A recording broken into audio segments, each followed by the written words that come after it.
አንድ ሰው መንፈስ ቅዱስ እንዴት ነው የሚቀበለው?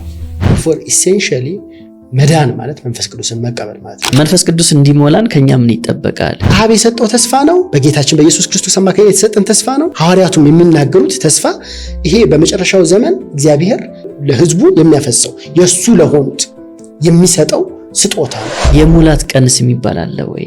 እንዲህ የሚባል ቀን የለ። ሐሙስ ቀን አርብ ቀን አይደለም። እንዲህ የሚባል ግን ተስፋ አለ። መንፈስ ቅዱስ ያዝናል ሲባል ምን ማለት ነው? መንፈስ ቅዱስ የማይመች አይነት ምልልስ ምንመላለስ ከሆነ የእግዚአብሔር ሪአክሽን የሚሆነው ይሄ ነው የሚሆነው። እንግዲህ የመንፈስ ቅዱስን ድምጽን መስማት ምን ማለት ነው? የመንፈስ ቅዱስን ድምጽ መስማት ማለት የእግዚአብሔር ቃል መስማት ማለት ነው። ከተጻፈው ጋር የሚስማማ አክቲቭ የሆነ የመንፈስ ቅዱስ አሰራር ደግሞ አለ። መንፈስ ቅዱስ ከኛ ይወሰዳል ወይ? ይወሰዳል።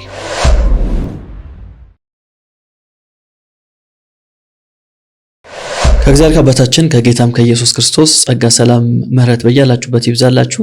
ቲዮሎጂ ክላሳችን እነሆ ተጀምሯል። ዛሬ እንግዲህ ክፍል 2 ትምህርተ መንፈስ ቅዱስን በተመለከተ ባለፈው ሳምንት መንፈስ ቅዱስ ማን ነው በሚል ጉዳይ ላይ የተለያዩ ሐሳቦችን አንስተን ስንነጋገር ነበር። ዛሬ ደግሞ ክፍል 2 ላይ መንፈስ ቅዱስና አማኙን በተመለከተ የተነሱ 12 ጥያቄዎች ከናንተ መጥቷል። ስለዚህም ዛሬ የሚመልስልን የዛሬው አስተማሪያችን አክሊሉ ነው። በድጋሚ ስለመጣን አመሰግናለን። መንፈስ ቅዱስና አማኙን በተመለከተ የተዘጋጁ 12 ጥያቄዎች አሉ። ይሄ ደግሞ በጣም ወሳኝ ነው ብዬ አስባለሁ። በተለይ በዚህ ዘመን ብዙ ሰዎች ከመንፈስ ቅዱስ ጋር ያላቸውን ህብረት ወይም ኮኔክሽን፣ አንዳንድ ሰው ደግሞ በእኔ ህይወት ውስጥ የሚገለጥ ምንም አይነት ስጦታ የለምና መንፈስ ቅዱስ የለኝምን ብሎ የሚጠይቃለና ለዛ የሚሆኑ 12 ጥያቄዎች አሉ። ከመጀመሪያው ጥያቄ እንጀምር። አንድ ሰው መንፈስ ቅዱስ እንዴት ነው የሚቀበለው? መንፈስ ቅዱስን እንግዲህ አሁን እኔ ፔንቴኮስታል ስለሆንኩ መልሱ እንግዲህ ይለያል ማለት ነው። ኢሴንሻሊ ሁላችንም ስናምን መንፈስ ቅዱስ እንቀበላለን። መንፈስ ቅዱስ ልጅ የምንሆንበት የምንድንበት ከእግዚአብሔር ጋር ህብረት የምናደርግበት ሪስቶርድ የምንደረግበት ማለት ነው። ሰው አንዳንድ ሰዎች እንደሚያስቡት ስንድን የውስጣችን ያለ የሆነ መንፈስ አይደለም የሚነቃው፣ ምድር የምንሆነው መንፈስ ቅዱስ ነው የሚሰጠን። ያ መንፈስ የልጁን ህይወት ይሰጠናል። እርቅን ልጅነትን ያገኘንበት ነው፣ የምንለወጥበትና የልጁን ህይወት የተቀበልንበት ነው። በዛ ውስጥ የእግዚአብሔርን ስጦታ ሁሉም የምንለማመድበት ነው። therefore essentially መዳን ማለት መንፈስ ቅዱስን መቀበል ማለት ነው። እና ይሄ for every believer ድኛለሁ ክርስቲያን ነኝ የሚል በሙሉ መንፈስ ቅዱስ ተቀበል። የመንፈስ ቅዱስን ማደሪያ እንደም ስጋችንን በተመለከተ ጳውሎስ ሲናገር ቆሮንቶስ 6 ላይ ስጋችሁ ይላል። ይሄን ስጋችንን ማለት ነው አካላችን ይሄን ስጋችን በተመለከተ እሱን እየተናገረ የመንፈስ ቅዱስ ማደሪያ ነው ይላል። የመንፈስ ቅዱስ ማደሪያ ነው ይላል። እኛ ቴምፕል ነን። ይሄ በድህነታችን የተቀበልነው። ስለዚህ ድህነት ማለት መንፈስ ቅዱስን መቀበል ነው ኢንሾርት። ለዛ ነው አሁን ዮሐንስም ሲናገር ከስጋ የተወለደ ያው ፍጥረታዊ ሰው ነው፣ ከመንፈስ ቅዱስ ግን የተወለደ መንፈሳዊ ሰው ይሆናል ይላል። እና መንፈሳዊ ሰውነትን ያገኘንበት ማለት ነው። ኢን ዳት አስፔክት የመጀመሪያው መንፈስ ቅዱስ ተቀበለን ምንለው እሱ ነው። ሁለተኛው አሁን በሉቃስ ደግሞ ምን ያሳያል መሰለ? የዳኑ ሰዎች መንፈስ ቅዱስ ያለባቸው ሰዎች ማለት ነው ያለባቸው ሰዎች በድጋሚ መንፈስ ቅዱስን ፓወርፉሊ ሊለማመዱት እንደሚችሉ ደግሞ የሚያሳይበትም አለ። ይሄ ሐዋርያት ሥራ ላይ በጣም ፊት ለፊት የሆነ ነው። ለምሳሌ ሐዋርያትን አይታቸው እንደሆነ ሐዋርያት ጌታችን ኢየሱስ ክርስቶስ ከሙታን ከተነሳ በኋላ አግኝተውታል። ከሱ ጋር አእምሯቸውን ከፍተው ቅዱሳት መጻሕፍትን ተረድተዋል፣ አብረውት በልተዋል፣ አስተምሯቸዋል፣ ተዘጋጁ ብሏቸዋል። እየጸለዩ ነው። አልዳኑም ልንል አንችልም። ኢየሱስ ክርስቶስን በማመን አማካኝነት የደቀ መዛሙርትም እየተባሉ ነው። ደቀ መዛሙርትም እያላቸው ነው ያለው። እነሱን ግን ምን ይላቸዋል? ጸልዩ፣ ጠብቁ ይላቸዋል። እና መንፈስ ቅዱስን ምን ትሆናላችሁ? ትቀበላላችሁ ደግሞ ይላቸዋል። ያ እንግዲህ አሁን ምዕራፍ 2 ላይ ለድህነት አይደለም የሚቀጥራቸው። ድህነትን ሳይሆን የሚቀጥራቸው ለአገልግሎት ይበቁ ዘንድ ነው። ኃይልን ከሰማይ ለብሰው አላድል የኢየሱስ ክርስቶስ ምስክር የሆኑ ዘንድ ያንን ትራንስፎርሜቲቭ የአገልግሎት ኤምፓወርመንትን ደግሞ ይቀጥርላቸዋል። ይሄ ነው እንግዲህ ጴንጤቆስጣዊነት ያልኩት ማለት ነው። ጴንጤቆስጣዊነት ይሄም መጉላት አለበት። በድነት የምንቀበለው መንፈስ ቅዱስ እንዳለ ሁሉ ህይወትን የሰጠን መንፈስ ቅዱስ ከእግዚአብሔር ጋር ህብረት እንድናደርግ ልጆች ያደረገን እሱ እንዳለ ሆኖ ፋውንዴሽናል ሆኖ ነገር ግን ደግሞ ይሄ አይነት የሐዋርያ ስራው ተስፋና ልምምድም ደግሞ አለ እና እሱንም መቀበል የምንቆጥር ከሆነ እሱ አይነትን መቀበል አለን። therefore ሁለት ነው ልበልህ። ወደ ክርስቶስ አካል ስንገባ የምንቀበለው የመንፈስ ቅዱስ መቀበል አለ። ከዛ ደግሞ በክርስቶስ አካል ውስጥ ገብተን ልክ ጌታችን ሐዋርያ ሥራ ምዕራፍ 1:8 ላይ መንፈስ ቅዱስን ተቀበሉ ብሎ እንደተባለ ይሄ ደግሞ ይደጋገማል። ሰማርያው ያለ በኋላ ሳውል ላይም ራሱ ይኖራል አለ አይደለ? ሳውል ላይም ትመለከተው አለ፣ የኤፌሶን ላይም ትመለከተው፣ በተደጋጋሚ ይሄን ትመለከታለህ። መንፈስ ቅዱስ ይመጣባቸዋል እና ለአገልግሎት ያበቃቸዋል። ያ ሁለት ነው ማለት ይችላል። ያ በሁለት መንገድ ማየት እንችላለን። እሺ ሁለቱም መንገዶች ግን አንድ ሰው ጌታ ኢየሱስ ክርስቶስን ካመነ በኋላ የሚሆኑ ናቸው አይደል? ኤግዛክትሊ አንደኛ ማመን ማለት ኢየሱስ ክርስቶስን ልክ ስታመን የምትቀበለው ነገር ራሱ መንፈስ ቅዱስን የምትቀበለው ምድር የምትሆነው እኔ አልኖርም ከእንግዲህ በመስቀሉ ነው የምታምነው አይደል? እኔ አልኖርም ከእንግዲህ እሱ በእኔ ይኖራል ስትል እሱ የሱ ህይወታችን የሆነው ክርስቶስ በመንፈስ ቅዱስ አማካኝነት ውስጥ በእኛ የሚያድረው የአዲስ ህይወት ብለን የምንለው ህይወት የኢየሱስ ክርስቶስ ህይወት ብለን የምንለው ህይወት through the spirit ነው። በመንፈስ ቅዱስ አማካኝነት በእኛ ውስጥ ይሆናል። እሱ ፋውንዴሽናሊ የክርስቲያን ኤክስፒሪየንስ ነው ወይም ክርስቲያን የምትሆንበት ነው። ዳንክ ብለህ የምትልበት ነው። ልጅ ሆንክ ብለህ በአዲስ ህይወት ተመላለስኩ ብለህ የምትልበት ነው። ያ ክርስቲያን ግን ደግሞ ምን እንዲሆን ይጠበቅበታል? በመንፈስ ቅዱስ ኢምፓወርድ ሆኖ ደግሞ ምስክር እንዲሆን ይሄ ደግሞ ሌላ ተጨማሪ ተስፋ ይሰጠዋል። በጣም አሪፍ። እለኒ ደግሞ ሁለተኛውን ጥያቄ ጠይቃለች።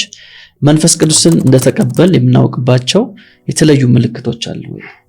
አሁንም ከሁለቱ አንፃር ልናገር። ከድህነት አንፃር ከሆነ ኦፍኮርስ መንፈስ ቅዱስን ስለተቀበልን ምን አለን?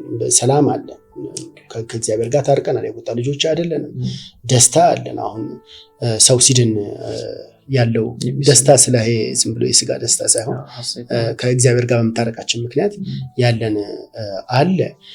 እንደተቀበልን የምናረጋግጥባቸው ምክንያቶች ይሄ አሮጌው ማንነታችን በኃጢአት የሚያስቸግር ያ ማንነታችንን አሁን ማሸነፍ እንችላለን። በሮሜ ምዕራፍ 7 መንፈስ አይደለም የምንመላለሰው፣ መንፈስን በመቀበላችን ምክንያት ያ ከእግዚአብሔር ሕግ በተቃርኖ የሚሰራው ያ ጉልበት አሁን ተሰብሯል። የክርስቶስን ሕይወት መንፈስ ቅዱስ አማካኝነት እየለበስን እየተሞላን በምንመጣበት ጊዜ ኃጢአትን እያሸነፈን እንመጣለን። ስለዚህ መንፈስ ቅዱስ አንድ ሰው አለ ብለን ስንል ከእግዚአብሔር ጋር መታረቁ፣ ልጅ መሆኑ፣ ማረፉ፣ ይሄ አለ አይደል ከአርነት መውጣቱ፣ የእግዚአብሔር ማደሪያ መሆኑ ብቻ ሳይሆን ይሄ አዲስ ሰውነቱ እየተገነባ ይመጣል። እነዛ ነገሮች ምልክቶች፣ ከዛ ባለፈ መንፈስ ቅዱስ በውስጣችን ሲሆን የሚሰጠንም ስጦታዎች የምንለማመዳቸው ነገሮችም አሉ። እነዚህ በመዳን ሂደት ውስጥ የምንለማመዳቸው ህይወትን ብትለው፣ ሰላም ደስታ ብትለው፣ ኃጢአትን የማሸነፍ ጉልበት፣ የአዲስ ሰውነትን መለማመድ፣ ትራንስፎርምድ መሆን፣ ጸጋ ስጦታዎች መለማመድ አብሮ ከመንፈስ ቅዱስ ጋር የሚመጡ ፓኬጆች ናቸው። በሉቃስ ደግሞ ባልኩ አይነት አመጣጡ ሲመጣ ደግሞ ለየት ባለ መንገድ ደግሞ ይመጣል። ልክ አሁን ሐዋርያት ሥራ ምዕራፍ 2 ላይ መንፈስ ቅዱስ በመጣ ጊዜ ደግሞ ልሳን እንዲናገሩ፣ ትንቢት እንዲናገሩ ደግሞ ሊያደርጋቸው ይችላል። ይሄ ደግሞ ቅጽበታዊ የሆነም ነው። እንደሱ አይነት ማኒፌስቴሽንም ደግሞ አለው። ይሄ ለሐዋርያቱ ብቻ የተሰጠ ሳይሆን አሕዛብ ለሆኑ ለቆርኔሌዎስ ቤተሰብ የተሰጠ ነው። በጣም ሩቅ ለምትላቸው ለኤፌሶን ሰዎችም የተሰጠ ነው።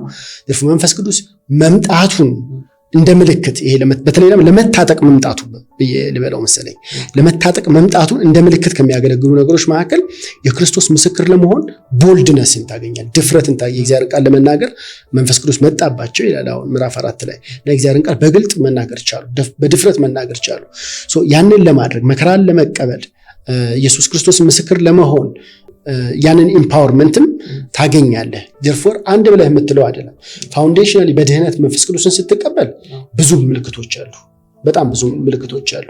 ህይወትን፣ እርቅን እንዳልኩ የህይወትን ለውጥ ምናምን እነዛን ሁሉ ታያለህ። ውስጣዊ ናቸው። ለአገልግሎት በሉቃስ መልኩ ደግሞ ሲመጣ የሚታዩ ውጫዊ ደግሞ ምልክቶች አሉ፣ ክሪዝማታ የሚመስሉ እነዚህ ነገሮች አሉ እና ሰፋ አድርገን ማየት ያለብን ይመስለኛል። ከነዚህ ከሁለቱ አንፃር ምናልባት የሐዋርያት ሥራ ምዕራፍ 2 ላይ ያለው ሐሳብ መንፈስ ቅዱስ በእሳት ልሳን ወረደባቸው የሚል አለ አይደል? እሱ በቃ ያኔ ብቻ የሚሆን ነው ወይንስ በታሪክ አጋጣሚ እንደዛ አፕል ሊያደርግ ይችላል ወይ የሚል ሐሳብ ይነሳልና እንደ ቴዎሎጂ እንዴት ተጠቅሰው ይችላል? እንግዲህ እሷ የእሳት ልሳኗ ራሷ ከሆነች ወይም መሬት መንቀጥቀጡ ወይም ጉድጓዱ ምናምን ምልክቱ ምናምን ከሆነ እሱ ዘሐዋርያት ሥራ ውስጥ ራሱም አልተደገመ። መንፈስ ቅዱስ መምጣቱን በተመለከተ ግን ተደጋግሞ ተናግሯል። ራሳቸው ሐዋርያት ምዕራፍ 2 ላይ በዛ መልክ መንፈስ ቅዱስ ተቀበሉና በረቱ የክርስቶስ ምስክሮች ሆነው የተባሉት ምዕራፍ 4 ላይ እሱ ራሱ መንፈስ ቅዱስ ይመጣል። ግን የዛኔ የእሳት ልሳን ታያቸው እነ ጉድጓዱ መጣ ምናምን አይልህ። ግን የእግዚአብሔርን ቃል በግልጥ ለመናገር ድፍረትን ተቀበሉ ይላል።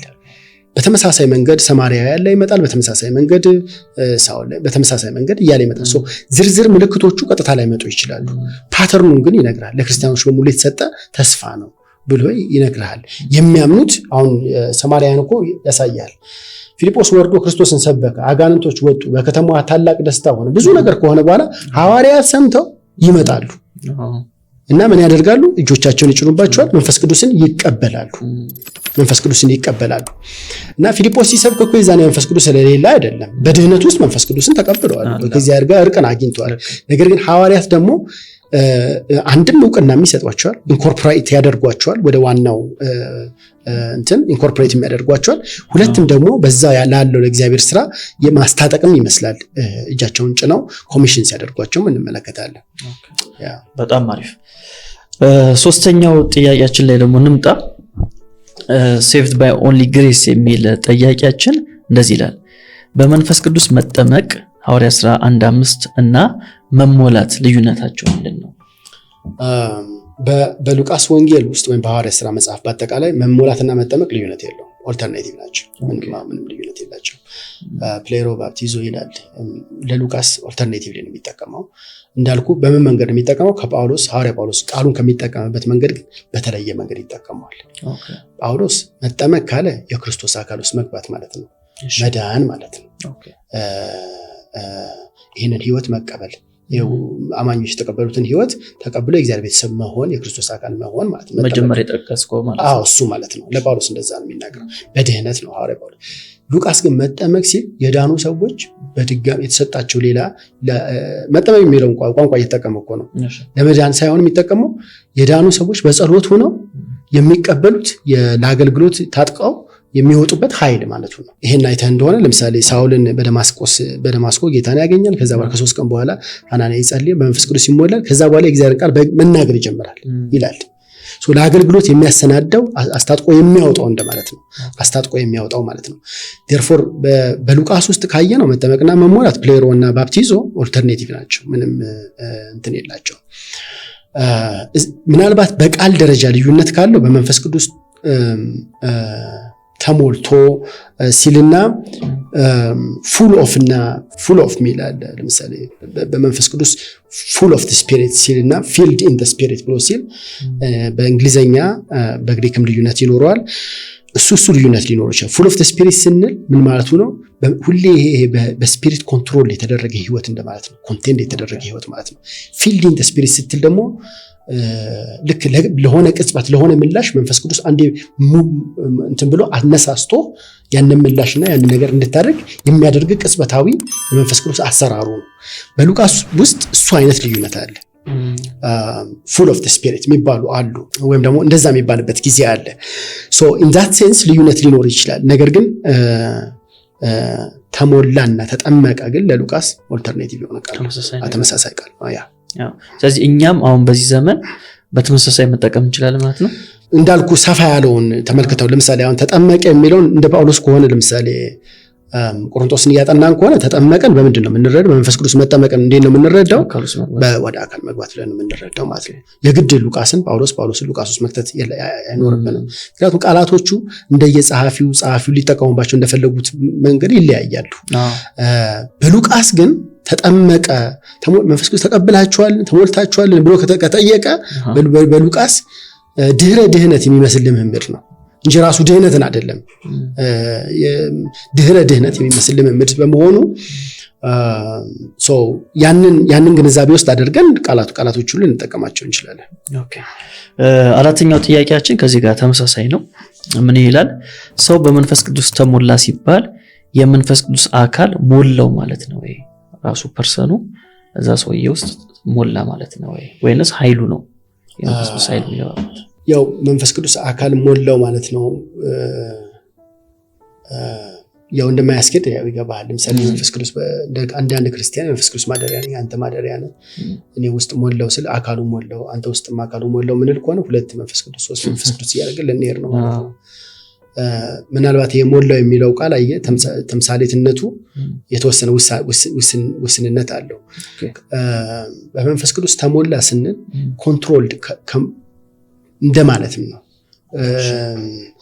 አደረ በውስጣችን አደረም ስንል የቤተ መቅደስ ምሳሌ እየተጠቀምን ነው እንጂ ነገሩን ፊዚካሊ ለውጣ ነው እኛን እንደ ኮንቴነር እሱን ደግሞ እዛ ኮንቴነር ውስጥ እንደሚያደር እንደሆነ አይነት ነገር አድርገን ልናየው አይገባም።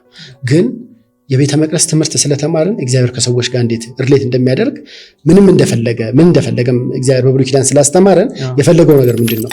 በእኛ መካከል ማደር እኛን መቅደሱና ማደሪያው ማድረግ ስለሆነ ያውን ቋንቋ ነው እየተጠቀመ ያለው። እሱን ግን በጣም ለጥጠ ነው እኛን ልክ እንደሆነ ስፔሻሊ በቦታ እኛን የሆነ ኮንቴነር እንደዛ አድርገን የምንረዳው ከሆነ ነገሩን በትክክል አልተረዳ ነው። ማደሪያ ብለን ስንል ምናልባት ይሄንን ለማድረም ምን ይረዳሃል መሰለ? ከመንፈስ ቅዱስ ጋር የሚኖርህን ሪሌሽን ብለህ ብትረዳው ነው የሚጠቅመህ። ምናልባት መንፈስ ቅዱስ ማደሪያ ልትለው ትችላለህ። ይሄ ዚያዘር ወይ በሌላ መንገድ ምን ማለት ነው? ኮቨነንታሊ ለማስረዳት መሞከር። ከዚህ ቀደም የሌላ ነገር ማደሪያ ነበር። ከዚህ ቀደም ወይ ራስ ወይ የሌላ ነገር ሪሌሽንሺፕ እና ኮቨነንት ነበረ፣ ግንኙነትና እንትን ነበረ። አሁን ግን ምን ትሆናለህ? ያንን በጥሰህ ቆርጠህ ምን ትሆናለህ? መንፈስ ቅዱስ እንዲገዛ እንዲቆጣጠርህ ራስን ትሰጣለህ ማለት ነው። ያንን በማደርም ልትገልጠው ትችላለህ። ያንንም ደግሞ ከመንፈስ ቅዱስ ጋር በሚኖር አዲስ ኪዳንም ህብረትም ልትገልጠው ትችላለህ። ግን በጣም ለጥጠኸው ስፓሻሊና ሜታፊዚካሊ አይደለ? እሱ የሆነ እንዳንድ አካል እኔ ውስጥ ልክ እንደ ጽንስና ሰምታ ከሆነ አይመጣም፣ ፈጽሞ አይመጣም። በጣም አሪፍ። ወደ አምስተኛው ጥያቄ ልምጣ። ሜሪ እንግዲህ እጇን አንስታለች። መንፈስ ቅዱስ እንዲሞላን ከኛ ምን ይጠበቃል? የሙላት ቀንስ የሚባል አለ ወይ? ዛሬ ሙላት ቀን ነው ተብሎ እንደዛ ማድረግስ ይቻላል ወይ? ሁለት ነገር ነው። አንደኛ ቀደም እንደተናገርኩት ሁላችንም መንፈስ ቅዱስ አለብን፣ የማስመር አለብን። በሐዋርያ ጳውሎስ ትምህርት ድነናል ስንል ልጆች ነን ስንል ምን አለብን? መንፈስ ቅዱስ አለብን። therefore እሱም መርሳት የለብንም። ግን ያው በሉቃስ ውስጥ እና በሐዋርያ ሥራ ውስጥ ደግሞ ያየነው ነገር ምንድነው? ጌታ መንፈስ ቅዱስን እስክትቀበሉ ምን ብሏቸዋል? ሐዋርያትን ኢየሩሳሌም ተቀመጡ የትም አትሄዱ ብሏቸዋል። እሱ እየጸለየ ይሄ በነገራችን ላይ ራሱ በጌታም በሐዋርያ ሉቃስ ላይም ከተመለከትክ ጌታ እየጸለየ ሳለ መንፈስ ቅዱስ ይመጣው በጥምቀቱ በዮርዳኖስ ማለት ነው። በዮርዳኖስ እንደዛ ነው የሚሆነው። የሚገርም ማቴዎስና ማርቆስን ከተመለከትክ እየጸለየ ሳለ አይሉ ሉቃስ ብቻ ነው የሚለው። ጸሎትንና መለመንና ጸሎትንና የዛ መልስን መንፈስ ቅዱስ የሚያደርገው ሉቃስ ነው። እና ሌላም ቦታ ለምሳሌ ምዕራፍ 11 ስለ የጌታችንን ጸሎት የሚያስተምርበት ጊዜ ለሚለምኑት መልካም ነገር እንዴት አይሰጣቸው ነው የሚለው ማቴዎስ። ሉቃስ ግን ለሚለምኑት መንፈስ ቅዱስ እንዴት አይሰጠኝ ይላል። መንፈስ ቅዱስ በልመናና ይሄው እንግዲህ ልጆች እኮ ነን። ምን ለምነው ልጅ ስለሆነን እኮ ነው። ግን ደግሞ ለምነን ደግሞ ምን እንቀበላለን? መንፈስ ቅዱስን እንቀበላለን። ያ አለን እና ድህነትንና ልጅነትን የሰጠን እኮ እሱ ነው። እሱን አንክድም። ግን ልክ እሱን በሐዋርያ ሥራ ውስጥም ትመለከታለህና ከጌታ ጋር ጌታን አምነዋል፣ ተከትለዋል። 40 ቀን እየተገለጠ አስተምሯቸዋል። ነገር የጸለዩ ምን ያደርጋሉ? መንፈስ ቅዱስን ይቀበላሉ። so in that sense ከዛ ጴጥሮስ ምን እንደሚለው ይሄ ለሁላችሁ የተሰጠ ተስፋ ነው ይላል። ይሄ ተስፋ ብሎ ሲናገር መንፈስ ቅዱስ ነው የሚናገረው። ተስፋ የሚለውን በሙሉ ዘምራፍ 2 ውስጥ ካየኸው ያ ተስፋ አብ የሰጠው ተስፋ ነው። በጌታችን በኢየሱስ ክርስቶስ አማካኝነት የተሰጠን ተስፋ ነው። ሐዋርያቱም የሚናገሩት ተስፋ ይሄ በመጨረሻው ዘመን እግዚአብሔር ለሕዝቡ የሚያፈሰው የሱ ለሆኑት የሚሰጠው ስጦታ ነው። ስለዚህ in that sense መሞላት እንችላለን። ልክ ነው ክርስቲያን መንፈስ ቅዱስ አለብን። ነገር ግን in that sense ደግሞ ልካውን እግዚአብሔር ሊሰጠን መንፈስ ቅዱስን ከእንደገና ሊሰጠን ሊያበረታን ለግባችን ለተልእኮ በህይወታችን ላለው ተልእኮ ሊያስታጥቀን ይችላል። እንዲህ የሚባል ቀን የለ፣ ሐሙስ ቀን 40 ቀን አይደለም። እንዲህ የሚባል ግን ተስፋ አለ። እና ያው አብያተ ክርስቲያናት ያንን ተስፋ ይዘው ፕሮግራም አውጥተውለት በዚህ ጉዳይ እስቲ እንጸልይ ቢሉ ጥፋት የለውም፣ እንደውም ጥሩ ነው። እና ሁሉም አማኝም ይሄንኑ ተስፋ እያነሳ እኔም ይሄንን ሐዋርያት የተለማመዱትን ልምምድ እኔም መለማመድ እፈልጋለሁ ብሎ ቢል ትክክለኛ ነው ብዬ አስባለሁ። በጣም አሪፍ። ወደ ስድስተኛው ጥያቄ እንምጣ። የመንፈስ ቅዱስ ምልጃ እንዴት ይታያል የሚል ነው። ሮሜ ምዕራፍ 8 ቁጥር 26 ላይ ያለውን ቃል በመጥቀስ ነው። ምናልባት ምዕራፉን ባነበው ደስ ይለኛል። እንደዚህ ይላል ሮሜ ምዕራፍ 8 ቁጥር 26 ላይ እንዲሁም ደግሞ መንፈስ ድካማችንን ያግዛል፣ እንዴት እንድንጸልይ እንደሚገባን አናውቅምና፣ ነገር ግን መንፈስ ራሱ በማይነገር መቃተት ይማልድልናል የሚል ሐሳብ ያስቀምጣል። ዝቅም ሲል ልብን የሚመረምረው የመንፈስ ሐሳብ ምን እንደሆነ ያውቃል፣ እንደ እግዚአብሔር ፍቃድ ስለ ቅዱሳን ይማልዳልና የሚል ሐሳብ ስላለው መንፈስ ቅዱስ ይማልዳል ሲባል ምን ማለት ነው? ምናልባት በንጽጽር ካየነው እዛው ስለ ወልድ መማለድም ስለሚናገር የወልድ መማለድ በሰማይና በምድር እርቅ መፈጸሙ የሚያሳይ ነው። መማለድ ስንል የሆነ ስፔሲፊክ አክት አይደለም፣ እንደው መጸለይ ሆነ ማለታችን ሳይሆን ፍጥረተ ዓለሙን ያስታረቁ በመስቀሉ ስራ እንደው በዮሐንስ ደግሞ ካየው ከምድር ወደ ሰማይ ተዘረጋ መሰላል መሆኑ ወይ ደግሞ እሱ እንደሚናገረው የተመቅደሱ አፍርሶ እኔ ያለው ማለት ነው። ሰማይና ምድር መጋጠሚያው እኔ ነኝ ማለቱ ያ ማለቱ ነው። ከእግዚአብሔር ጋር ምንታረቅበት ወደ ልጅነት እንግዲህ ወደ ልጅነት ክብር ምንገባበት ማለቱ ነው። ማለት ስንል ይሄ የወልድ ድልድይ መሆን ስራው ማለታችን ነው።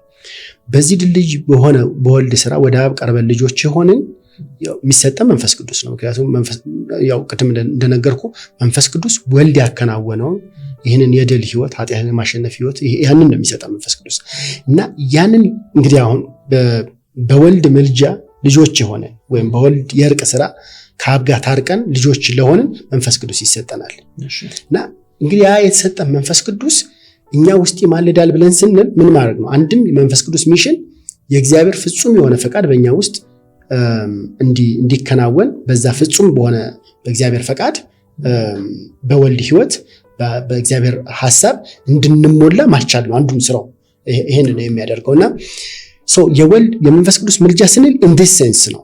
እኛ በራሳችን የእግዚአብሔርን ፈቃድ አናውቅም፣ እኛ በራሳችን ወዴት እንደምንሄድ አናውቅም። መንፈስ ቅዱስ ግን አንድም የሚሰራው እንግዲህ በወልድ ድልድይነት ነው ወደኛ የመጣው፣ በራሱ አይደለም የመጣው። ወልድ ከእግዚአብሔር ጋር ስላስታረቀን ነው መንፈስ ቅዱስ ህይወት ተደርጎ የተሰጠን። ያ የመጣው መንፈስ ቅዱስ አንዱም ሚሽን በእግዚአብሔር ፈቃድ እኛን መውረስ በመሆኑ ምድር የሚያደርግ ባይገባንም ምን ያደርግልናል? ይቃትታል ይላል፣ ከዛ ደግሞ ይማልዳልን ብሎ ይናገራል። እኛን በእግዚአብሔር ሐሳብ በእግዚአብሔር ፈቃድ እንድንወረስ ያደርጋል እንደማለት ነው። እና ሰዎች ያንን ከልሳን ጋር አብረው ያያይዘው የሚረዱት አለ ማለት ባንረዳውም ግን ምን ያደርጋል? መንፈስ ቅዱስ ስለኛ ይጸልያል፣ ይቃትታል፣ ይማልዳል። in prayer sense ማለት ነው። በሪዲምቲቭ ስራ ይሰራል ማለት አይደለም። እንደ ወልድ ሪዲምቲቭ እና የቤዛነት ስራ ይሰራል ማለት በሱ ስራ ነው መንፈስ ቅዱስ ወደኛ የመጣው። ነገር ግን in prayer sense እኛን በሪዲምሽን የተቀበልነውን የወልድን በረከት ወይም የእግዚአብሔርን በረከት በሙሉ እንድንቀበለው በተለይ በዚህ ግራ በሚያጋባ ዓለም ውስጥ ምን ወዴት እንደምንሄድ ስለማናውቅ መንፈስ ቅዱስ በራሱ መንገድ ምን ያደርግልናል? በእኛ ውስጥ ያንን ስራ ይሰራል ማለት ነው። እና ያንን ነው መቃተት መማለድ ብለን የምንለው። በጣም ጥሩ። እሺ ኤርሚያስ እጁን አንስቷል። መንፈስ ቅዱስ ያዝናል ሲባል ምን ማለት ነው? እንግዲህ አሁን መንፈስ ቅዱስ ያዝናል ሲባል ላይክ እንግዲህ አሁን እግዚአብሔር አንድም ያው ሲገለጥ የሚገለጠው ምንድነው? የሰውን ባህሪ የሰጠነው ነው የምንገልጠው አይደለ? እንደዛ ነው። እና አንድ የምንሰጠው ምንድነው? የሰውን ኢሞሽን ነው። እና ምንድነው የሚያሳየው? ስፔሲፊክሊ ያሰበውን ክፍል ብናውቀው ጥሩ ነው። ኤፌሶን 4:30 ላይ ያለው ቃል ማለት ነው ለቤዛ ቀን የታተማችሁበትን ቅዱሱን የእግዚአብሔር መንፈስ አታሳዝኑ። ኤግዛክትሊ ምንድነው እንግዲህ አሁን በድህነት የመንፈስ ቅዱስ ማደሪያዎች ሆነናል። ሳንቲፋይድ ሆነናል፣ ራሳችን ማደሪያ አድርገን ለይተናል። ነገር ግን ከዚህ ዲዛይን ከተጠራንበት ጥሪ ባነሰ መልኩ ስንኖር ለመንፈስ ቅዱስ ማደሪያ የማይመች ስንሆን አላደ በምልሳችን እንደ ቴምፕል ሳይሆን የምንመላለሰው ለመንፈስ ቅዱስ የማይመች አይነት ምልልስ የምንመላለስ ከሆነ የእግዚአብሔር ሪያክሽን የሚሆነው ይሄ ነው የሚሆነው። እንግዲህ በእኛ ውስጥ ሊያደር የሚገባው መንፈስ ቅዱስ ምን አይሆንም፣ በእኛ አይደሰትብንም ማለት ነው። በእኛ አይደሰትብንም። ሶ ቴምፕሉ ማደሪያው ምን ሊሆን ይገባል? ሳንቲፋይድ ሊሆን ይገባል። በተጠራችሁበት መጠራት ተመላለሱ ይላል እዛው ኤፌሶን ምዕራፍ 4 ላይ እና ሶ ያድራል ስንል ምን ማለት ነው? ወይም ሶሪ ያዝናል ብለን ስንል ምን ማለት ነው? ይሄ የኛ ማደሪያነት ማደሪያ መሆን አለመቻላችን በአንድም በሌላ መንገድ በኃጢአት ሊሆን ይችላል፣ ወይም ደግሞ መንፈስ ቅዱስ ሊገፋው በሚችል ሊያከብረው በማይችል በድህነት እኮ ተቀብለነዋል። ነገር ግን ተቀብለነው የምንገፋው ከሆነ በኃጢአት የምናረቀው ከሆነ ማደሪያ የማንሆነው ከሆነ ያንን የዲቫይን ሪያክሽን የሚናገር ነው የሚመስለኝ እኔ። ኦኬ እሺ፣ ወደ 8ኛው ጥያቄያችን እንምጣ። 8ኛው ጥያቄያችን እንግዲህ ብስራት ነው የጠየቀን። ምን ይላል? መንፈስ ቅዱስ ጸሎት ይሰማል ወይ? ወደ እሱስ እንጸልያለን ወይ? እንደው በጣም ፕሪሳይስ ለመሆን ስንናገር ወደ አብ እንጸልያለን እንላለን። በመንፈስ ቅዱስ አማካኝነት በልጁ እንቀርባለን፣ ግን በመንፈስ ቅዱስ አማካኝነት እንጸልያለን እንላለን። ሶ ይሄ ቅድም የሪዲምቲቭ እንትኑ በጣም ሮሉ እሱን በደንብ መረዳት አለበት። to the father by the spirit through the son ብለን እንላለን። በልጁ ነው ያው አብ የሚያቀን፣ ከልጁ ውጪ ሊያቀን አይችልም። ግን በልጁ ልጅ ስለሆነ በልጁ አማካኝነት ነው የሚያቀን። ግን ደግሞ ልጁንና የልጁን ህይወት የተቀበልነው በማን ነው? በመንፈስ ቅዱስ አማካኝነት ነው። therefore by the spirit ነው የምንጸልየው። ምክንያቱም ቅድም እንደተነጋገር ነው መንፈስ ነው የእግዚአብሔር ሐሳብ የእግዚአብሔርን ፈቃድ የሚያውቀው መንፈስ ነው። ሶ መንፈስ ቅዱስ እየመራን እንጸልያለን፣ እንደ እግዚአብሔር ቃል እንጸልያለን፣ መንፈስ ቅዱስ እየመራን እንጸልያለን። ነገር ግን በልጁ ነው የምንቀርበው። በራሳችንም ስም አይደለም የምንቀርበው፣ እግዚአብሔር የሚያውቀን በዛ ነው። ጸሎታችን ደግሞ የሚሰማው ማን ነው ብለን እንላለን? እግዚአብሔር ነው እንላለን። ይሄ ሃይራርኪን የሚያሳይ አይደለም፣ ዲቫይን ወርኪንግ የሚያሳይ ነው። እንደው አንዱ ሞር ፕሪቪሌጅድ ሌላው ላስ ፕሪቪሌጅድ መሆኑን የሚያሳይ ሳይሆን እግዚአብሔር ወደሱ የምንቀርብበትን መንገድ በዚህ መንገድ ነው ያቀረበልን ማለት ነው። ሶ ምናልባት እንግሊዘኛው ቃል በእንግሊዘኛ ካልኩት ምን ማለት ነው? to the father ነው through the son ነው by the spirit ብንል ትክክለኛ ይሆናል። በመንፈስ ቅዱስ አማካኝነት በልጁ ወደ እግዚአብሔር እንጸልያለን ብንል ትክክለኛ ይመስለኛል። ግን ያው መርሳት የሌለብን ምንድነው ይሄ መለኮታዊ ኦርደርና ስርዓትን ቢሆን መንፈስ ቅዱስ እግዚአብሔር መሆኑን መረሳት፣ እግዚአብሔር ወልድም እግዚአብሔር አብም እግዚአብሔር መሆኑን መረሳት የለበትም። እግዚአብሔር ግን through this order ነው ፋንክሽን የሚያደርገው። ይሄ ልካውን በሰው ፍጥረት ውስጥ አይተን እንደሆነ ለምሳሌ ወንድነት አለ፣ ሴትነት አለ፣ የወንድ ግብራ የሴት ግብራ አለ ስል ለምሳሌ ሴት ትወልዳለች፣ ወንድ መውለድ አይችልም። ግን ደግሞ ሁለቱ አንድ ሆኖ አንድ ይባላሉ እና ደግሞ ስርዓት አላቸው አይደል? እግዚአብሔር ኢንስቲትዩት ያደረገው ስርዓት አላቸው። እንዲህ አይነት እንደዛ እንደማለት ነው። እንደዛ አይነት ስርዓት በመለኮታዊ መገለጥ ውስጥ ታይቷል እና ያ ኦርደር እንደዛ እንድንል ያስገድደን ይመስለኛል። እሺ፣ ስለዚህ ምናልባት ከሁለት መንገድ ብናየው ከኢሰንስ አንፃር ያው ቅድም እንዳልከው ራሱ አምላክ ነው ኤግዛክትሊ። ግን በፐርሰን ደግሞ ስለምናምን ወይም በሶስት አካል አለ ብለን ስለምናምን ከዛ አንፃር ደግሞ ከሰራው ሚና አንፃር ስናይ ደግሞ በመንፈስ ቅዱስ አማካኝነት በመንፈስ ቅዱስ እንጸልያለን። በራሳችን በአእምሮአችን የእግዚአብሔር ፈቃድ ስለማናውቅ ነገር ግን የምንቀርበው በልጁ ነው፣ በኢየሱስ ክርስቶስ የቤዛ ስራ ነው የምንቀርበው። ምልጃችን የምንለው እሱ ነው። እንግዲህ የመንፈስ ቅዱስ መቃተት አለ። የእግዚአብሔርን ማይንድ ኦፍ ጎድን የእግዚአብሔርን አእምሮ ሐሳብ ፈቃድ የሚያውቀው መንፈስ ቅዱስ ስለሆነ እንግዲህ አሁን ሁሉ ከእርሱ ለእርሱ የሚሆነው ይሄ አሰራር ነው እንግዲህ እና መለኮታዊ ሐሳቡ በእኛ ውስጥ የሚፈጸመው በዛ ነው። እኛንን ስለማናውቅ መንፈስ ቅዱስ በውስጣችን ይቃትታል። ግን በልጁ በኢየሱስ ክርስቶስ እንቀርባለን፣ ወደ እግዚአብሔር ጸሎታችን ይመጣል ማለት ነው። therefore እግዚአብሔር ፈቃዱን ሐሳቡን በእኛ ውስጥ ሊፈጽም ይችላል ማለት ነው። በጣም ጥሩ። እሺ፣ ወደ 9ኛው ጥያቄያችን ስንመጣ ሰላም ያነሳችሁ ጥያቄ አለ። የመንፈስ ቅዱስን ድምጽን መስማት ምን ማለት ነው የሚል ጥያቄ አንስታለች። ሊትራሪ የሆነ ድምጽ ነው የምንሰማው? አሁን የኔን ድምጽ እንደምንሰማው እንደዛ ነው ሰው የሚሰማው ወይንስ ሌላ አይነት መንገድ አለ? በምንድን ነው የምናውቀው? አንደኛ የመንፈስ ቅዱስን ድምጽ እንሰማለን ብለን ስንል የተገለጠው ፋውንዴሽናሊ የተገለጠው የእግዚአብሔር ግልጠተ መለኮት አለ። በተለይ በቅዱስ ቃሉ ላይ ያለው ግልጠተ መለኮት ማለት ነው። እሱን መስማትና መታዘዝ ማለት ነው በማያሻማ መልኩ።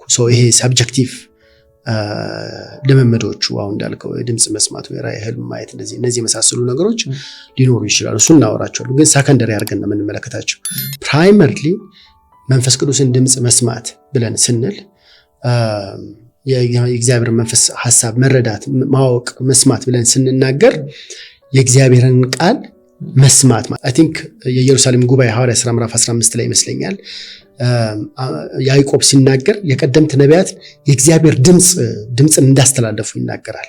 therefore የመንፈስ ቅዱስን ድምጽ መስማት ማለት የእግዚአብሔር ቃል መስማት ማለት በቅዱሳት ጸሐፍቶች አማካኝነት የተላለፈው ሐሳብ ያ ሐሳብ የመንፈስ ቅዱስ ድምጽ ነው ብለን እንላለን።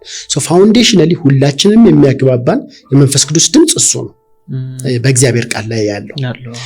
ይሄ በእግዚአብሔር ቃል ላይ ያለው ድምጽና መልእክት ግን አንድ እሱ ራሱ የሚያስተምረን ነገር አለ። ከተጻፈው ጋር የሚስማማ አክቲቭ የሆነ የመንፈስ ቅዱስ አሰራር ደግሞ አለ። ይሄ ማለት ነው ለምሳሌ አንድ ሐዋርያ ጳውሎስ ይመስለኛል ጥሮአዳ ላይ በህልሙ አንድ ሰው ወደዚህ ተሻግረ እርዳን ይለዋል። ህልም ያያልና በዛ ውስጥ የእግዚአብሔር ድምጽ ይገባል፣ የእግዚአብሔር ፈቃድ ይረዳል። ይሄዳል። በቃሉ ነው ያለው። የእግዚአብሔርን ፈቃድ እንዴት እንደተረዳ ይነግረናልና ይሄንን የመሰለ አይነት ልምምድ አማኞችም ሊለማመዱ እንደሚችሉ ለምሳሌ ህልም ሊሆን ይችላል ወይም ደግሞ ራእይ ሊሆን ይችላል። በመንፈስ ቅዱስ አማካኝነት እንዲህ አይነት ከዚሁ ቃል ጋር የሚስማማ የማይጣረስ ነገር ሊለማመዱ እንደሚችሉ ግልጽ ኦዲዮ የሆነ ድምጽ ሊሆን ይችላል። እግዚአብሔርን አይችልም አንለውም፣ ልንገድበውም አንችልም። ደግሞ በቃሉም ደግሞ እንዲህ አይነት ምሳሌዎችም አሉን። ጴጥሮስ ለምሳሌ ያለ አይደል በቁርብ በፋቂ ስምዖን ቤቱ ተቀምጦ ህልም ተነሳና እንደዚህ አድርግ ይባላል። ወይም ደግሞ ለፊልጶስ ወደዚህ ወረድ ይለዋል። መንፈስ ቅዱስ ይመራዋል፣ ዳይሬክት ያደርገዋል እና በጋዛ ሲወርድና ያንን ሰው ሲያገኝ ትመለከታለህና በቅዱስ ቃሉ ላይ ያለ ከዛ ጋር የሚስማማ አይነት ልምምድ በአማኝና ቤተክርስቲያን ውስጥ እግዚአብሔር አሁንም ሊያደርግ እንደሚችል ክፍት መሆን ይጠበቅብናል። ግን እኒህ አይነት ግላዊ ልምምዶች በሙሉ በማን ሊዳኙ ይገባሉ? ኦብጀክቲቭ በሆነ ሁላችንም ቤተክርስቲያን በምታምንበት በጋራ በምታነበው በጋራ በምትገዛበት በቅዱስ ቃሉ ባለው በዚህ ግራውንደር በሆነ ወይም የሁሉ ገዢ በሆነ የመንፈስ ቅዱስ ድምጽ ሊገዛ ይገባል ማለት ነው። ለምሳሌ አሁን አይተን እንደሆነ አንደኛ ቆሮንቶስ ላይ ሐዋርያ ጳውሎስ ነቢያቶች አሉ፣ ትንቢትን ይናገራሉ። እሱ ግን ቀኖናዊ ሐዋርያ ነው። እግዚአብሔር ቅዱሳት መጻሕፍትን እንዲጽፉ ሁሉ የመረጠው ሰው ነውና በሱ ምን ያደርጋቸዋል? ነቢያቶቹን መመሪያና ደንብ ይሰጣቸዋል። እነሱን እኮ ሳይለንስ ያደርጋቸው ግን ደግሞ ደንብ ይሰጣቸዋል። therefore ሁለቱም አለ ማለት ነው። በቀኖናዊ የሆነ የእግዚአብሔር ድምጽ አለ፣ እሱ ገዢ ነው።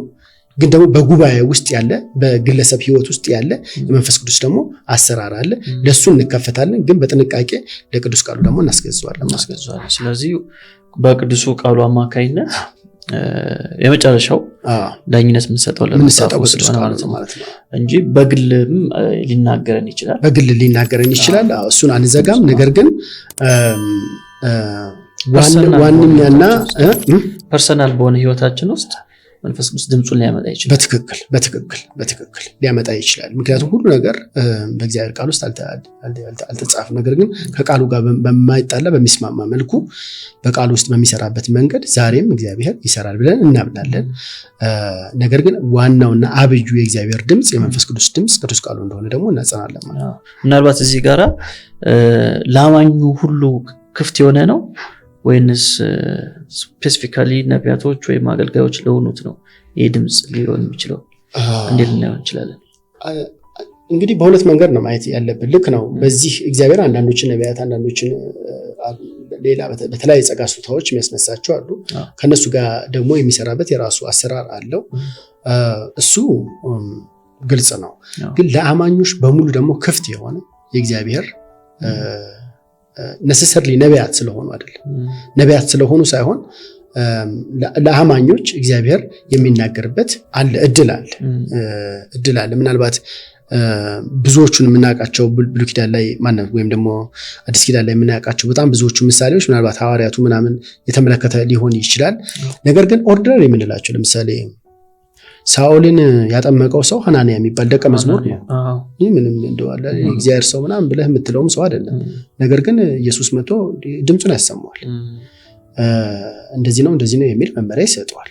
ያንን መመሪያ ይይዝና ሳኦልን ያስተናግደዋል። ስለዚህ ለሳኦል ብቻ በኋላ የሚሰጥ ወይም ለጴጥሮስ ብቻ የሚሰጥ ወይ ምናምን ሳይሆን ደቀ መዛሙርት የሚለማመዱት ነገር እንደሆነ ማየት ትችላለህ። በጣም አሪፍ።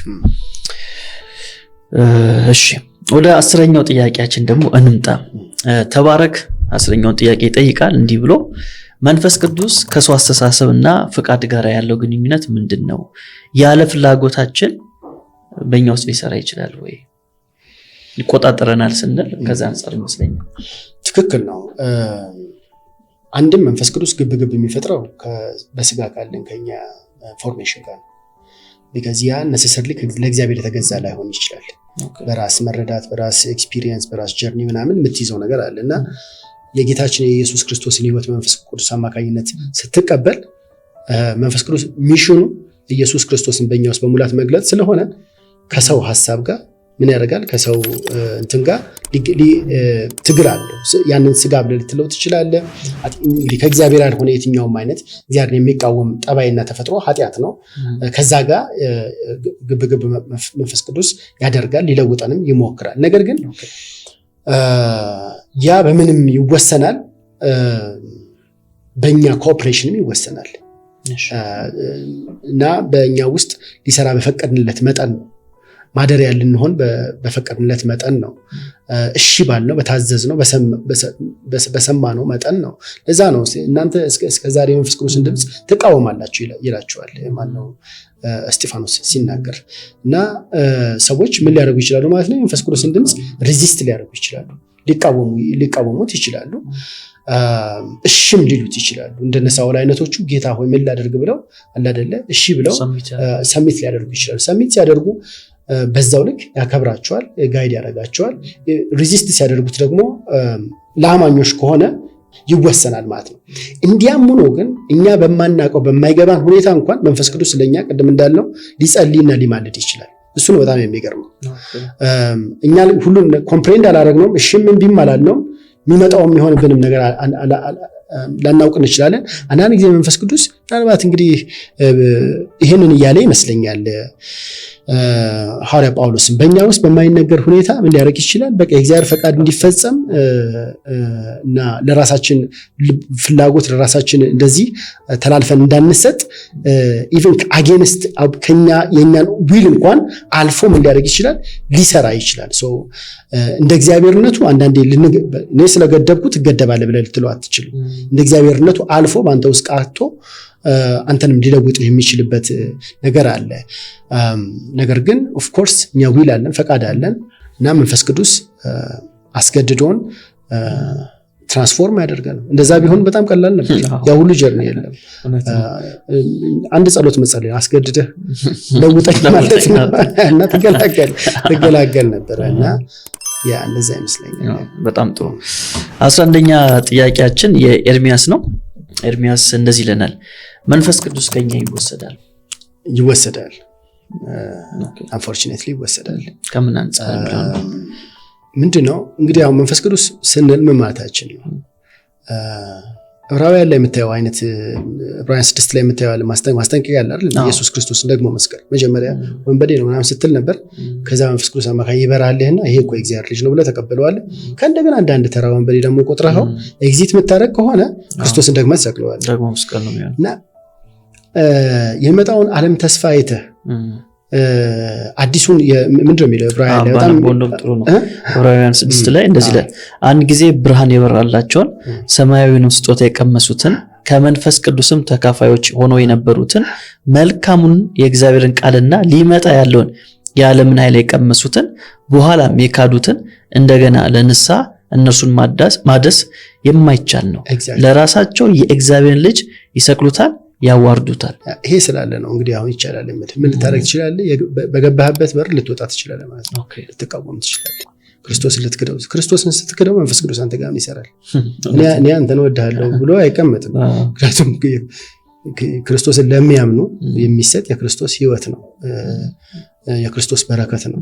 የክርስቶስ ወገን ለሆኑት የክርስቶስ ወገን ለሆኑት የሚሰጥ ሕይወት ነው፣ የክርስቶስ ሕይወት ነው።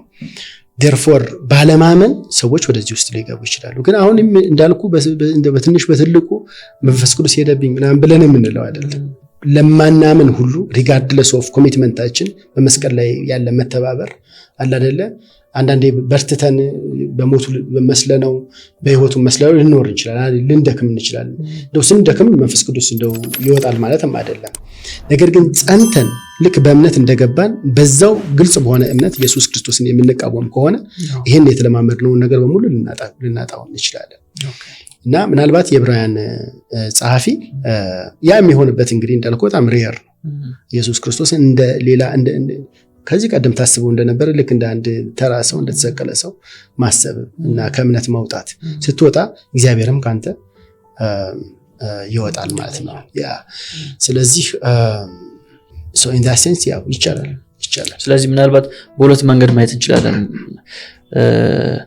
በመካድና በኃጢአት ውስጥ አንድ ሰው ቢሆን መንፈስ ቅዱስ ሊያግዘው ይችላል ያግዘዋል ግን ቶታሊ አልፈልግም ካለ ወይም ክርስቶስን ከካደው የመስቀሉን የተሰራለትን የቤዛነት ስራ ከካደው ለኔ ያልተሰቀለም ኢየሱስ ብሎ ቢክደው መንፈስ ቅዱስ ከሱ ይለያል ኪዳኑን ያፈርሳል ስለዚህ ከክደት አንፃር መንፈስ ቅዱስ ከሱ ሊለይ ይችላል በድካምና በኃጢአት ውስጥ ከሆነ ግን as long as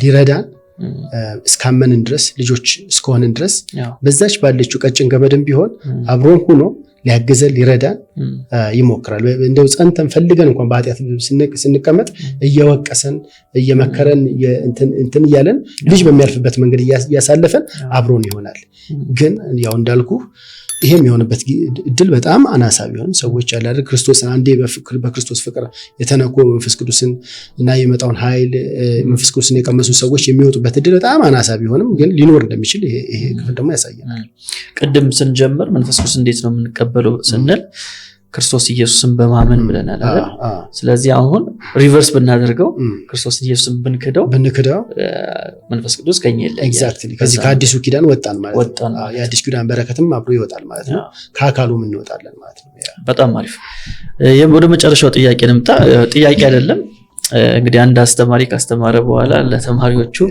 ሪኮመንድ ያደርጋል ጽሁፎችን መጻፍቶችን እና ቤቴል የሚጠየቀችው እሱን ነው በመንፈስ ቅዱስ ዙሪያ ምን ሪኮመንድ አደረገናለን ብናነብ በተለይ ለአዲስ አማኝ ሞር ስኮላር ለሆነ ሳይሆን ለአዲስ ሰው መንፈስ ቅዱስን በደንብ መረዳት ለሚፈልግ ሰው ምን አይነት መጽሐፎችን ሰጀስት አደረገናል አንደኛ ሉቃስና ሐዋርያት ሥራን በጣም በተደጋጋሚ ማጥናት በተለይም ሉቃስ እንደ አንድ ጭብጥ ጸሎት መንፈስ ቅዱስ በጣም ያው ሁሉም ሊቃውንት የሚያምኑት ነገር ነው በጣም አበክሮ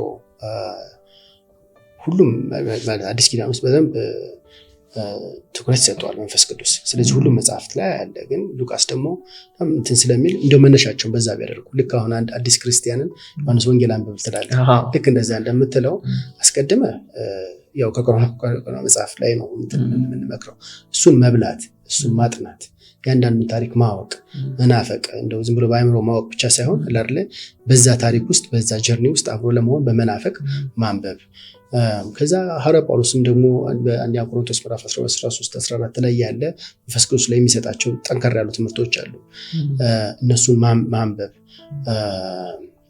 ይፈልጋል ከዛ በሰው ደግሞ የተጻፉ በእኛ በአማርኛም ያሉ መሰረታዊ ትምህርቶችን የሚያስተምሩ ስራዎች አሉ ብዙም አይደሉም ግን ያው መንፈስ ቅዱስ ማንነቱን በተመለከተ እኔ የአማርኛ ስራዎች ብዙ አላውቅም ግን ለምሳሌ ቄስ ኮሊንስ ማንሰል የሚባል ትምህርተ መንፈስ ቅዱስ የሚል መጽሐፍ እንዳላቸው አውቃለሁ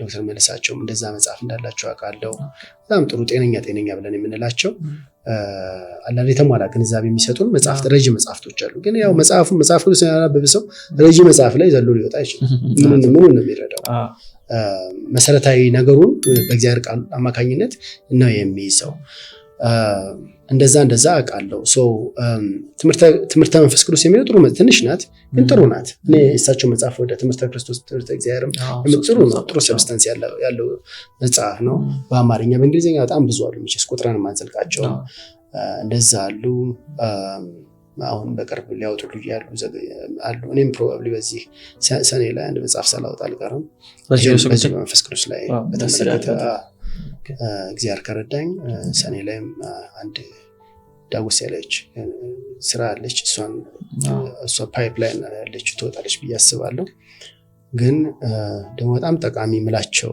እንደ ዶክተር መልሳቸው የጻፉት መጽሐፍ እንዳለ አስታውሳለሁ።